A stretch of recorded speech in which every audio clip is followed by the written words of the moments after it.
सन 1760 से चर्चित पटना कलम पेंटिंग आज़ादी के बाद विलुप्त हो गई, जबकि उस जमाने में लोग यह पेंटिंग पोस्टकार्ड में छपे हुए देखते थे, वो भी किसी प्रदर्शनी में, और लोग अपने अपने पसंद से पेंटिंग खरीदते थे।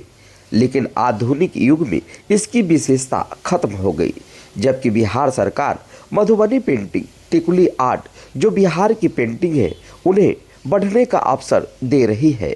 उस कड़ी में इंटेक पटना चैप्टर की ओर से पटना सिटी स्थित गिरिराज उत्सव पैलेस में आयोजित पटना कलम की 8वीं पेंटिंग प्रतियोगिता आयोजित किया, जहां दर्जनों छात्र छात्राओं ने भाग लिया। संयोजक भैरव लाल दास और कमल नयन श्रीवास्तव ने बताया कि पटना कलम पेंटिंग जो बिहार से लुप्त हो रही है, 1760 से आई और आज़ादी के बाद समाप्ति की ओर चली जा रही है। उसी को हम लोग पुनर्जागरण का कार्य कर रहे हैं। यह अभी तक 7 कार्यक्रम हो चुका है, 8वां भी चल रहा है पटना कलम पेंटिंग के।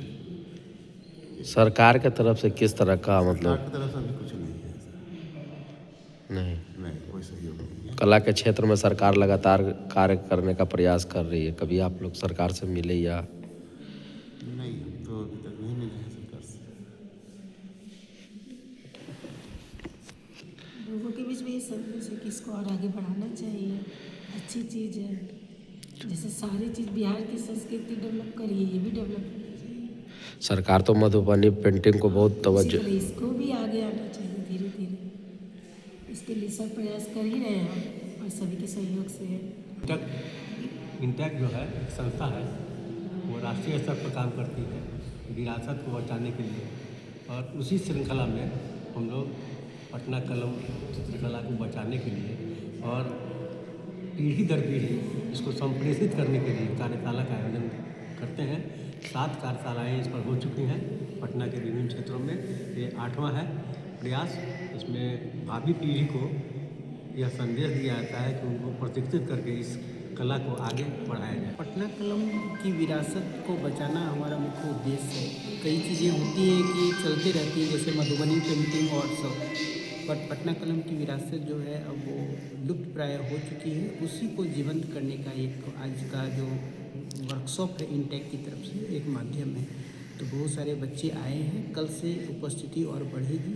कई लोगों का रजिस्ट्रेशन हो चुका है। बिहार सरकार लगातार मधुबनी पेंटिंग, टिकुली आर्ट जैसे कलाओं को प्रोत्साहन दे रही है। उस स्थिति में पटना की कलम जो है, कभी सरकार से मिलने का प्रयास किया या सरकार के तरफ हम लोग गए हैं, उनका ध्यान आकर्षित किया गया है। उम्मीद है कि सरकार भी इस तरफ से अब कुछ दिनों में बढ़ेगी और हमारा प्रयास सफल होगा। मूलतः कारण जो समझ में हम लोग को आता है कि ये थोड़ा सा कठिन है, विद्या है और एक दिन की चीज़ ये है नहीं। और इसमें जो पहले पटना कलम की चित्रकारी होती थी, उसमें कलर वगैरह यहीं जैसे फूल के से बनाया जाता था, कलर पत्ते से कलर बनाया जाता था, पेपर के लिए कूट करके कागज़ भी अपना बनाया जाता था। तो इस कारण से ये धीरे धीरे विलुप्त होता चला गया, कठिनता के कारण। इसको फिर से जीवित करने के लिए ही ये कार्यशाला का आयोजन किया गया है इंटेक की तरफ से।